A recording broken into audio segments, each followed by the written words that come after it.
जिला कांग्रेस कमेटी के अध्यक्ष और विधायक मेयर साहब, हमारे पूर्व मंत्री और वर्तमान के सांसद हरिलाल जाटव साहब, हमारे पूर्व मंत्री रमेश मीणा साहब, विधायक राठन मीणा जी, संजय जाटव साहब, विधायक ओम प्रकाश हुड्डा जी, अमर सिंह जाटव जी, देव सोलंकी साहब, सांसद मूलचंद जी, मीका जी, इमराज जी, मामू साहब, हमारे मंच पर तमाम जो अतिथिगण आए हैं और इस कार्यक्रम में मौजूद हमारी माताएं, बहनें, नौजवान दोस्त, बुजुर्ग और बच्चे, आप सबका मैं बहुत बहुत सबसे पहले धन्यवाद करना चाहता हूँ। और आप सबके सामने आज 10 जून को, क्योंकि आज पूर्व संध्या है, 11 जून सन 2000 में पायलट साहब हमसे छिन गए थे, बिछड़ गए थे, तो उस उपलक्ष्य में आज इस मूर्ति का अनावरण हुआ। आप सबके साथ करने का मौका मिला। मैं आयोजक करताओं को, सभी लोगों को बहुत बहुत मन से धन्यवाद देना चाहता हूँ कि आपने इस कार्यक्रम को आयोजित किया, इतने सारे मेहमानों को बुलाया, मुझे भी बुलाया। और हकीकत यह है कि कई सालों से इस कार्यक्रम को होना था। कई बार समय आगे पीछे हुआ, तारीखों का ऊपर नीचे हुआ, और मुझे लगा कि सबका मन था कि कल पुण्यतिथि हम लोग दौसा में मनाते हैं उस्ताद पायलट साहब की, तो उससे एक दिन पहले उनकी मूर्ति यहाँ पर लगेगी। यहाँ के सभी लोगों का 36 कौम के लोगों का मन था, तो हमने तारीख तय कर दी थी 10 जून की। जैसा कि आप जानते हो, कल मध्य प्रदेश में राज्यसभा का चुनाव था और हमारी कांग्रेस के प्रत्याशी का गैर कानूनी तरीके से उसका नामांकन रद्द कर दिया, मीनाक्षी नटराजन जी का। और नामांकन रद्द करने के बाद हम तमाम कांग्रेस पार्टी के नेता निर्वाचन आयोग गए। वहां पर हमने कहा, हमारी बात सुनो, आपने गैर कानूनी तरीके से हमारे प्रत्याशी का नामांकन रद्द किया। तो जैसा अक्सर सरकार में होता है, दरवाजे बंद, ताले बंद, कोई सुनवाई नहीं। चलते चुनाव में अगर हमें किसी को आवेदन देना है तो हम निर्वाचन आयोग जाएंगे, वहां लोहे के दरवाजे और उसमें ताला। बहुत देर तक हम धरने पे बैठे और बहुत मशक्कत करने के बाद धन्य हो निर्वाचन आयोग कि हमारा ज्ञापन लेना स्वीकार कर दिया। हम अपना ज्ञापन लेकर आए और उस समय तय हुआ था कि आज वहां पर दोबारा सब नेताओं को बुलाया था, मुझे भी जाना था, लेकिन मैं जानता था कि आप सब लोगों ने तैयारी करी हुई है, सब लोगों को इत्तला करी थी। और इस मूर्ति को कई बार हम लोग बनाने का कार्यक्रम हमने सोचा था, लेकिन संपन्न नहीं हो पाया था। तो आज तमाम चीजों के बावजूद मैं यहाँ पे आ सका और आपने सब लोगों का बहुत स्वागत किया। पूरे रास्ते भर इंदौर जिले के यहाँ तक सभी हम सब लोग साथ आए, आप सब ने अभिनंदन किया, स्वागत किया। और कई घंटों से भीषण गर्मी में, मुझे लगता है कि ये साल और महीने का सबसे गर्म दिन होगा, लेकिन बावजूद उसके आप सब लोग यहाँ पर बैठे हो, इस कार्यक्रम में शामिल हो रहे हो। मैं आप लोगों को बहुत बहुत धन्यवाद देना चाहता हूँ। साथियों, आपने उससे पहले सभी का भाषण सुना और सबने अपनी अपनी बात रखी। स्वर्गीय पायलट साहब के जीवन के बारे में 2-4 बातें बोलूंगा और लंबा भाषण में देना नहीं चाहता, क्योंकि बहुत देर से आप लोग बैठे हो। लेकिन पहली बात तो, जिस संगठन में मैं काम करता हूं, जिस विचारधारा से स्वर्गीय पायलट साहब बने हुए, जिस इंदिरा गांधी से प्रेरणा लेकर उन्होंने कांग्रेस पार्टी में नौकरी छोड़कर 3 और 4 साल के बच्चों को नौकरी इस्तीफा देकर हवाई जहाज की लड़ाकू विमान चलाते थे, वो छोड़कर इंदिरा जी से प्रेरित होकर जिस विचारधारा से वो संबंधित हुए, अपने जीवन के आखिरी सांस तक उस बाउंड्री के जाबाज सिपाही रहे। और हम लोगों की दायित्व, हमारा दायित्व क्या बनता है? आज हम लोग पदों पर हो सकते हैं, एमएलए, एमपी, पूर्व मंत्री, पूर्व सांसद, जो भी, लेकिन हमारा काम पद बांटने का नहीं। हम एक दूसरे को पद बांट दें आपस में, तो फिर विचारधारा, संगठन और जनता कहां है? हमारा पहला दायित्व होना चाहिए, हम पद पर हो या ना हो, लेकिन हमारी जनता के हर दुख सुख में भागीदार रहें, वहां खड़े रहें, और जब हमको मौका मिले ईमानदारी से उनकी सेवा करें। समय और तकदीर में, संगठन की नजर में जब कोई उपयुक्त होगा उसको जिम्मेदारी मिलेगी या ना भी मिले। सिर्फ फल प्राप्ति की अगर कोई राजनीति कर रहा है तो वो ज्यादातर समय नाखुश ही रहेगा, और जो फल प्राप्ति के लिए ना करे, जनता का मन जीतने के लिए करे, आपके बीच में हमेशा रहे, सुख और दुख में, अच्छे और बुरे समय में आपके दिल में जगह बनाए, उसके जाने के बाद जनता उसको याद करे। उस लक्ष्य को लेकर अगर कोई राजनीतिक कार्यकर्ता काम करता है तो पहले तो बड़ा सुखी रहेगा। और ये लोग लालच और ईर्ष्या और यहां जाना, राजनीति में समय बदला जरूर है, लेकिन आज भी वो सिद्धांत मौजूद हैं। आज भी जनता उन लोगों को पसंद करती है जो सच्चाई का साथ देते हैं, जो मेहनत से काम करते हैं। और हम नेता ही निकल भविष्यवाणियां करने लग जाएंगे तो जनता को कौन पूछेगा? ये एडवांस बुकिंग वाला मामला जो है, ये इसका कोई सरकार नहीं। हम चाहें कि हमारी विचारधारा और व्यापक बने, हमारी पार्टी मजबूत बने, हम देश की सेवा कर पाए। जिन लोगों ने आज देश में शासन बना रखा है, क्या हाल देश प्रदेश का हो गया। अधिकांश लोग, आप लोग ग्रामीण क्षेत्र में किसान परिवारों से आते हो, क्या हाल नरेगा का कर दिया। अब गांव में नरेगा के काम चल रहे हैं क्या? अब जो सरकार बीजेपी की है, उनकी हिम्मत नहीं है कि घोषणा कर दे कि हमने नरेगा बंद कर दिया, लोग लते फाड़ेंगे। तो चालाकी से धीरे धीरे करते करते ये माहौल बन गया कि कोई चाहकर भी काम नहीं ले सकता। अब 1 जुलाई से नई योजना चालू करी है, नरेगा का नाम बदलकर। लेकिन मैं जानता हूं राजस्थान में नरेगा के काम लगभग समाप्त हो चुके हैं। ग्रामीण क्षेत्र में काम बंद कर दो, फसल के लिए खाद, बीज, डीएपी, पानी, बिजली, सब महंगाई आसमान छू रही है।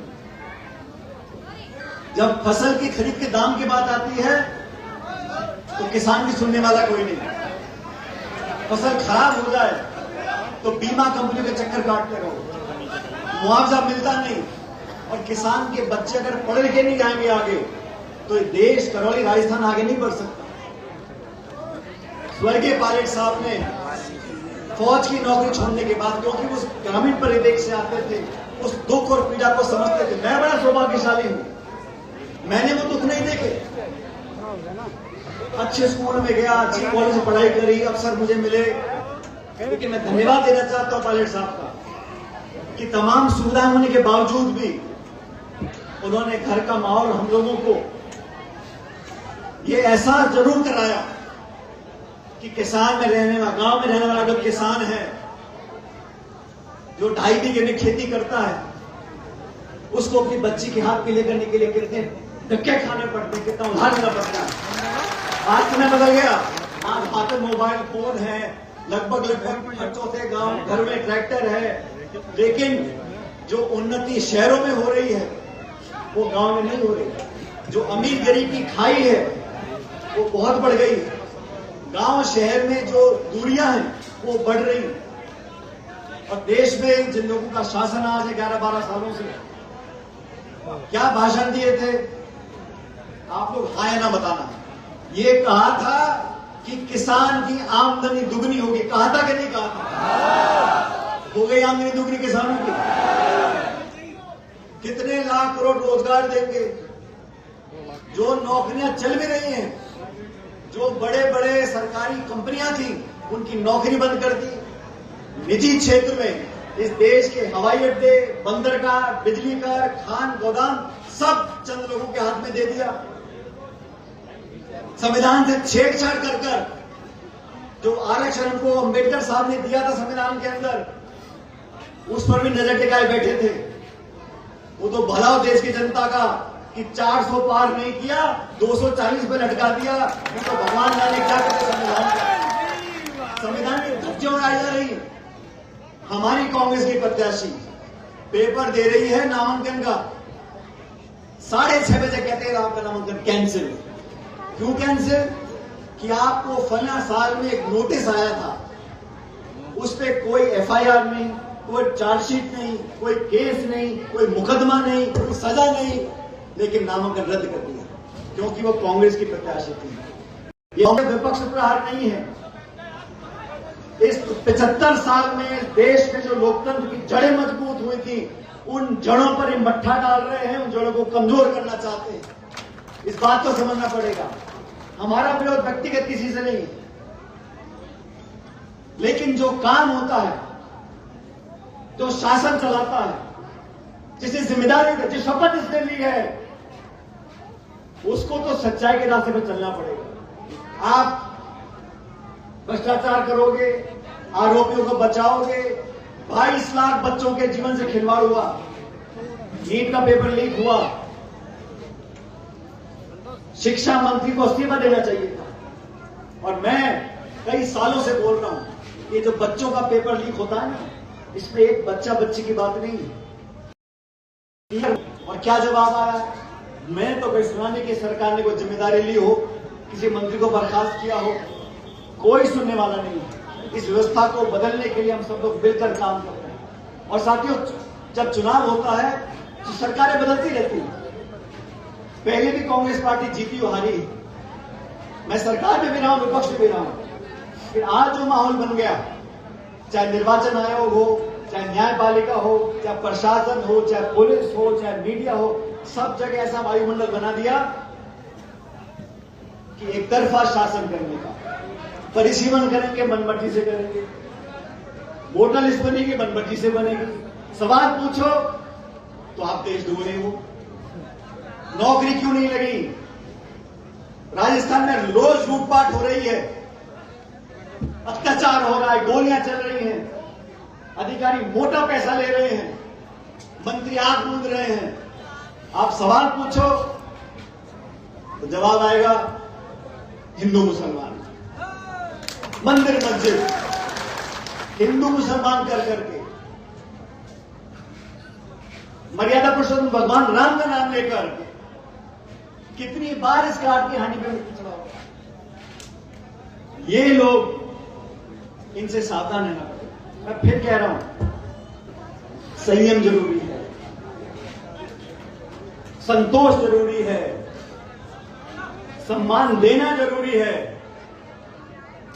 दुनिया भर के लोगों का क्या व्यवहार होगा नहीं होगा हमारे हाथ में नहीं है। हमारी मां बहनें बैठी हैं, जो संस्कार बच्चे को दोगे वो आप पे निर्भर करता है। दुनिया क्या कहती बोलती है, लेकिन हम अपनी अगली पीढ़ी को शिक्षा के साथ साथ संस्कार देंगे, तभी ये देश सही रास्ते पर चलेगा।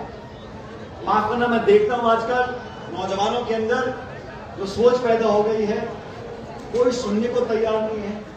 सबके पास 2-2 मोबाइल फोन जेबों में, और हर चीज की अतिशोक्ति,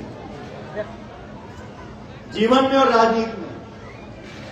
अनुशासन, संयम, धैर्य, और पहली प्राथमिकता देश के प्रदेश की जनता, दूसरी प्राथमिकता हमारी विचारधारा, हमारी पार्टी। और मेहनत कर काम करता है तो कोई मेहनत खराब नहीं जाती किसी की। और मैं हमेशा से बोलता हूं, जो लोग राजनीतिक क्षेत्र में काम करते हैं, जिनके साथ हमने काम किया, मैं प्रत्येक व्यक्ति का दिल से मान और सम्मान करता हूं। हमारे विचारों में अगर मतभेद हो भी सकते हैं, लेकिन मन से कोई मतभेद नहीं है। और सच पूछो तो अगर आप किसी की आंख में आंख डालकर देखोगे, आपको पता पड़ जाएगा कि वो सच बोल रहा है, झूठ बोल रहा है। और मैं हमेशा बोलता हूं कि जो राहुल गांधी जी बोलते हैं, मोहब्बत की दुकान खोलनी है, और उसने बहुत सारे प्रभावशाली लोगों को अपने कब्जे में कर रखा था। लेकिन उसकी गतिविधियां जो थी वो राष्ट्र के हित में नहीं थी।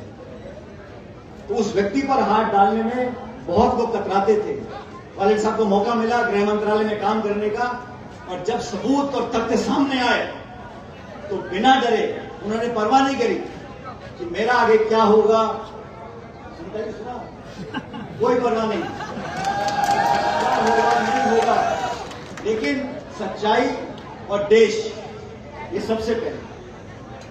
उन्होंने उसके गिरफ्तारी के ऑर्डर करे, और जो अपने आप को इतना प्रभावशाली बड़े बड़े लोग देश विदेश के ढोक देते थे, उसको लगा के हथकड़ी अंदर कर दिया।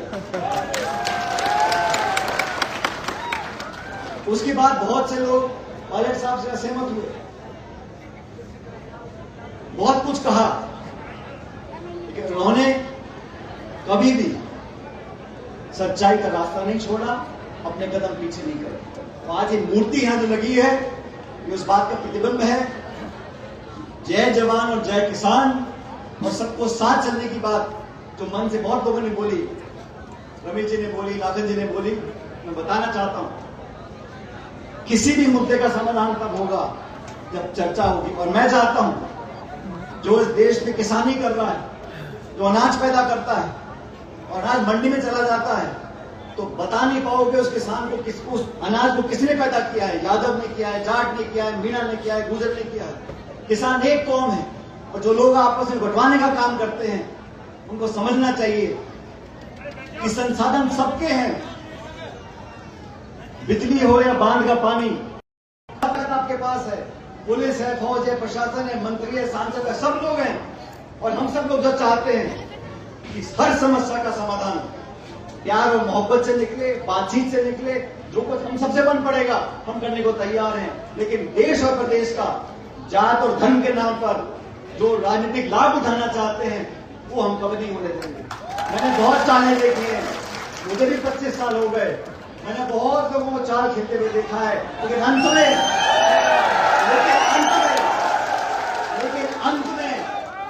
जीत हमेशा जनता की होती है। और जो जनता की बात करेगा, अरे कौन किस गोत्र में है, कौन किस जाति में है, कौन किस धर्म में है, हम सब इस देश के नागरिक हैं। अगर मेरे पड़ोस में आग लग रही है तो मैं सो नहीं सकता। अगर मेरा पड़ोसी भूखा मर रहा है तो मैं अपने बच्चों को घेने नहीं खरीद सकता। ये देश के संस्कार हैं। बेहतर तो ये है सबको बुलाओ, बैठ के बात करो, रास्ता निकालो, ताकि 5 बांध का पानी सब लोगों को मिल जाए। आज का नहीं है, ये लंबा मुद्दा चल रहा है, बहुत पहले इसका निराकरण हो जाना चाहिए था। सबको बुलाकर बात कर संतुष्ट कर किस बात का रास्ता नहीं निकल सकता, मुझे बताओ। ऐसी कौन सी समस्या है जिसका समाधान नहीं है? लेकिन समाधान चाहते हो या समस्या को उड़ाना चाहते हो, सोचना पड़ेगा। सरकार को मैं कहना चाहता हूं कि सकारात्मक रवैया अपनाएं, सबको बुलाकर बात करें, लोगों को संतुष्ट करके रास्ता निकाले।